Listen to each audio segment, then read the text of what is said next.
నమస్తే welcome to ఇహా TV. మీరు ఇన్‌స్టాగ్రామ్‌లో స్క్రోల్ చేస్తూ టాయిలెట్‌లో కూర్చున్నారా? ఇది కొత్తేమీ కాదు. కానీ ఇప్పుడు జెన్ జెడ్ యువత ఈ అలవాటును మరో స్థాయికి తీసుకువెళ్తున్నారు. టిక్‌టాక్‌లో వైరల్ అవుతున్న ఒక కొత్త పద్ధతి పేరు బాత్రూమ్ క్యాంపెయిన్. ఇది కేవలం శుభ్రత కోసమో, అత్యవసరం కోసమో కాదు. బయటి ప్రపంచపు ఒత్తిడి నుంచి కాసేపు విశ్రాంతి తీసుకోవడం కోసం. ఈ తరం యువత వాకింగ్కు వెళ్లడం లేదా నిద్రపోవడం కంటే తమకు సురక్షితంగా అనిపించే ప్రదేశంగా బాత్రూంలను ఎంచుకుంటున్నారు.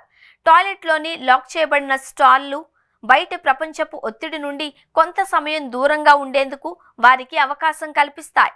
సోషల్ మీడియా ఒత్తిడి, కుటుంబ కలహాలు లేదా పని సంబంధిత ఒత్తిళ్ల నుంచి కొన్ని క్షణాలు విరామం పొందేందుకు ఇది ఒక చిన్న గుడిసె లాంటిది.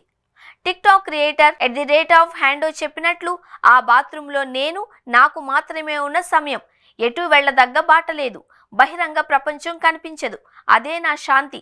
ఇలాంటి భావనలు ఉన్నవారు చాలా మందే ఉన్నారు. వారి దృష్టిలో బాత్రూమ్ అనేది తమలోని భావోద్వేగాలను ప్రశాంతంగా సర్దుబాటు చేసుకునే ప్రదేశం. కొందరు బాత్రూమ్ క్యాంపెయినింగ్ మనసు తేలిక చేసుకోవడానికి, మ్యూజిక్ వినడానికి లేదా విశ్రాంతి తీసుకోవడానికి ఉపయోగిస్తూ ఉండవచ్చు.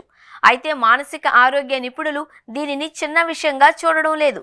ఒంటరిగా గంటల తరబడి బాత్రూంలో గడపడం, ఎక్కువసేపు షవర్లో ఉండడం వంటి అలవాట్లు ఆత్మవిశ్వాస లోపం, డిప్రెషన్ లేదా PTSD వంటి లోతైన మానసిక సమస్యలకు సూచనలు కావచ్చు అని వారు హెచ్చరిస్తున్నారు. మరోవైపు పబ్లిక్ లేదా కార్యాలయ బాత్రూంలను ఎక్కువసేపు ఆక్రమించడం ఇతరులకు అసౌకర్యాన్ని కలిగిస్తుంది.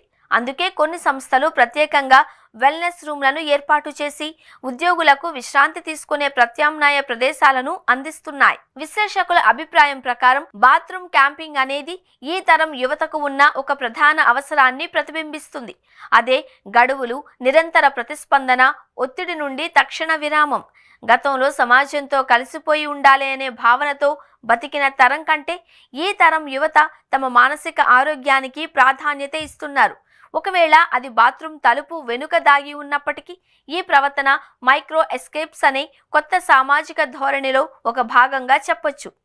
బాత్రూమ్ క్యాంపింగ్ అనేది బహిరంగంగా ఉండాలి అనే కోరిక, ఒత్తిడి నుండి తప్పించుకోవాలి అనే ప్రయత్నం మధ్య జరిగే యుద్ధం.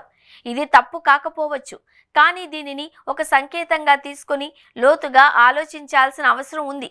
మీ మనస్సు ఒత్తిడిలో ఉందా? మీరు నిజంగానే విశ్రాంతి తీసుకుంటున్నారా లేదా దూరం ఉండాలి అని కోరుకుంటున్నారా? ఈ ప్రశ్నలకు సమాధానాలు వెతుక్కోవడమే నిజమైన స్వచ్ఛత.